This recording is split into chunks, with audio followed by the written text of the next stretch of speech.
It started out, it looked like this would be adjourned, and it ended up it gave us an hour to talk, and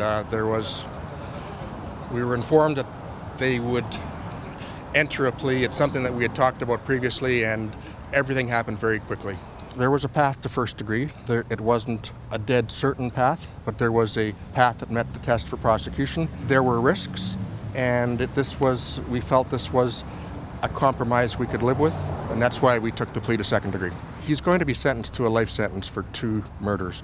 His parole eligibility will be fixed by the court. His actual parole, if he ever receives it, will be determined by the parole board. Yes, we're satisfied that justice took place here today. I was prepared. We were ready to go at 10 o'clock, and I anticipated we would be going ahead at 10 o'clock until I spoke to my client. You have to understand, I've spoken to him in the past and discussed this matter with him, and he took my advice on dealing with it in this fashion. I've reviewed all the evidence, and I thought that on one count he would be convicted of second-degree murder.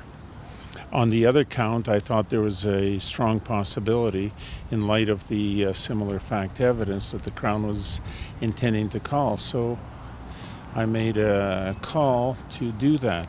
If he was ever convicted of first degree, he would be ineligible for parole for a minimum 25 just on one count. So what I suggested was better than that. It's a life sentence either way. All it says is that he has the right to apply for parole eligibility sooner than he would have on first degree. That's not pleading down. His behavior in jail and the assessments in jail will determine parole eligibility.